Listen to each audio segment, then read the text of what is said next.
Hey there, tech enthusiasts. Welcome back to our channel, where we break down the latest in internet connectivity and account management. Today, we're tackling how to log in to your Xfinity account by IPv4 in 2025. With IPv4 still being a cornerstone of online access, even as we look ahead, this guide will help you navigate the process smoothly and securely. Whether you're a longtime Xfinity user or just setting up, let's dive in. First things first. Why IPv4?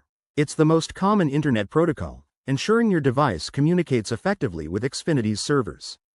Before we start, make sure you have a stable internet connection via IPv4.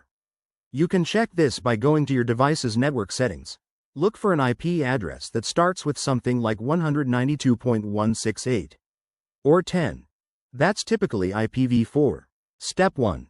Open your preferred web browser on your computer or mobile device.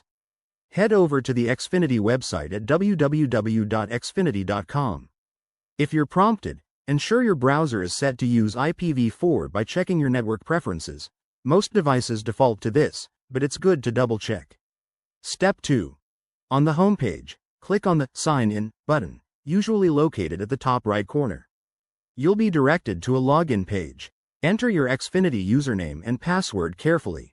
If you haven't set up two-factor authentication, I highly recommend it for added security in 2025's digital landscape. Now, if you encounter any issues, like connection errors, it might be due to IPv4 compatibility. Try flushing your DNS cache by opening the command prompt on Windows and typing ipconfig, flushdns, or on Mac, use sudo dscache-util flushcache. This often resolves glitches. Once logged in, you'll access your account dashboard, where you can manage your services, pay bills, or troubleshoot issues. Pro tip: always log out after you're done to protect your data. There you have it. Logging into Xfinity via IPv4 is straightforward and essential for reliable access.